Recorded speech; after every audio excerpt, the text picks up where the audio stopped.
welcome to another episode of Watch the Throne. I am your host, King Rickie Rose of the Kings of the Rings podcast, where each and every week on this show, exclusively on rantwithant.com and Instagram TV, I will go through a subject related to wrestling, then elaborate on it. It's something that I don't get to do so much on the Kings of the Rings podcast at KOTR underscore podcast, the award nominated Kings of the Rings podcast, which I will get to towards the end of the show. Now, usually on on any wrestling show, you try not to get political.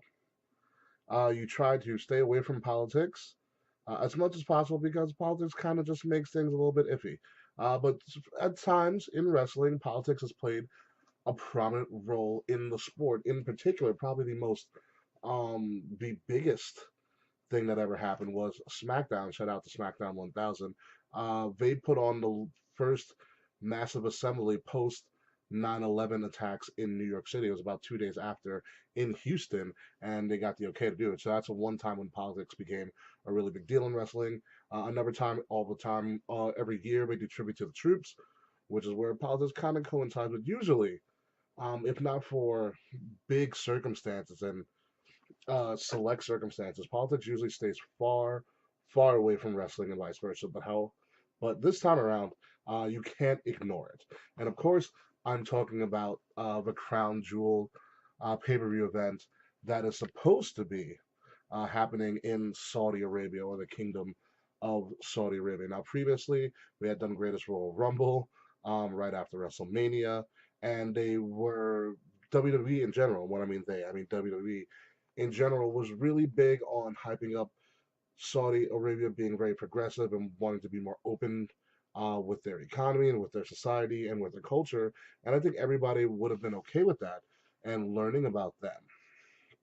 However, there has been a recent event that has happened involving Saudi Arabia and the Kingdom of Saudi Arabia in general. So there's a news reporter or was a news reporter, a member of the media, we'll say. Member of the media worked for the Washington Post. And the Washington Post in and of itself is a very reputable media outlet based in America. I don't want to mispronounce his last name, but I'm going to give it a shot. It's Khashoggi or some. Well, the reporter, which we will go by, the media reporter for Washington Post. He was from the Middle East, based in America, got educated in America, and was very open about wanting to reform things in the Middle East and equality and things of that nature. And he was very harsh. Well, not very harsh, but he was very critical, I should say, of how Saudi Arabia was doing things historically in a lot of his writing. Now, this man was supposed to be getting married. He went back to the Middle East to get some legal papers for his marriage. He went to the Saudi Arabian consulate in Turkey, in Istanbul, and he then disappeared and never came back. And we know that because his wife or his fiance was in the car, and she said he never came back. The rumor has spread, and the Turkish government has said that they have video proof that he was taken and he was, um, for lack of a better word, executed or dismembered in any way, shape, or form. In some way, shape, or form, sorry.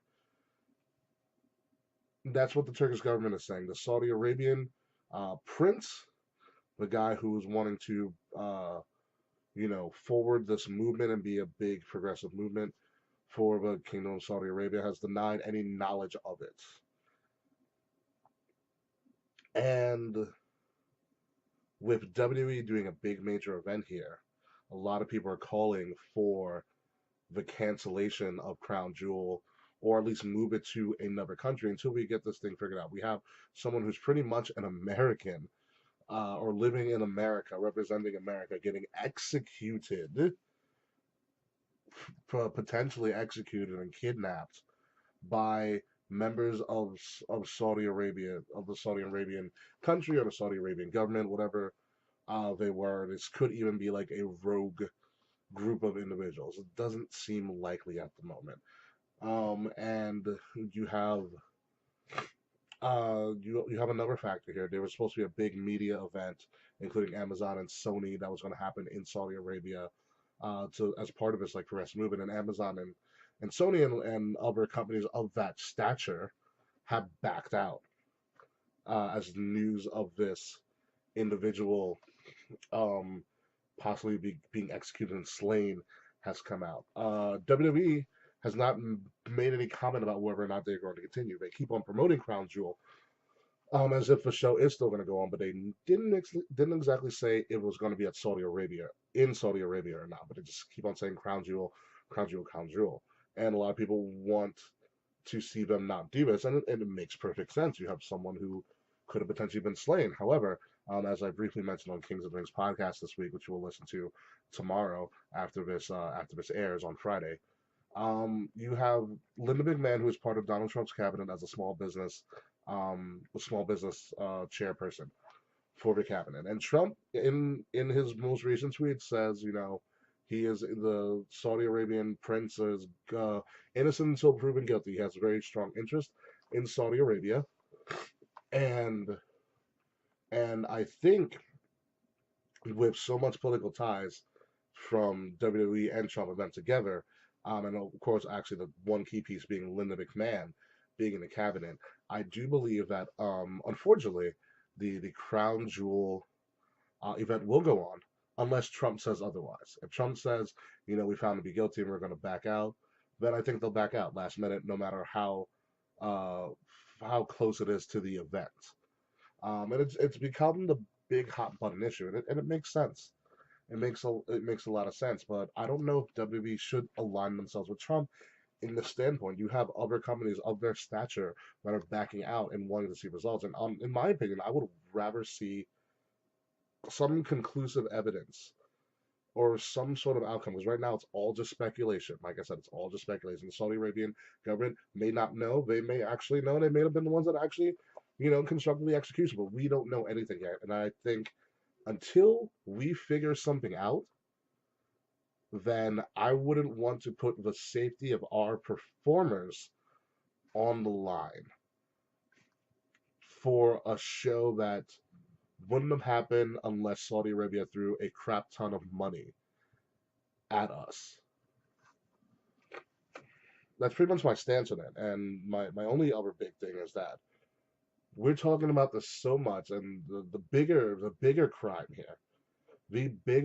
here, is that it is overshadowing Evolution. Evolution, the all women's pay per view. Here we are, about 10 or so days away from the first ever all female pay per view that WWE has ever put on.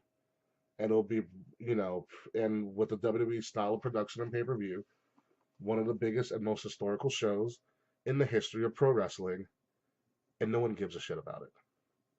Because we're still worried about our male performers going over to Saudi Arabia, and with good concern too. And it's not supposed to be a gender thing here, but the biggest story going into October, starting in September, was going to be Evolution, and everything has surpassed that.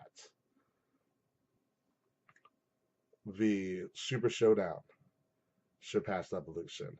The Crown Jewel has surpassed Evolution. SmackDown 1000, as poorly advertised as it was, has passed Evolution, and it's a goddamn shame. And the women deserve to be highlighted. And hopefully, in the next 10 days, we will get to that. Ladies and gentlemen, Evolution is coming up. I will be there. King's Rings Podcast will be there. The Valkyrie will be there. Ram with Ann will be there. We are raising money for breast cancer awareness. Buy a shirt.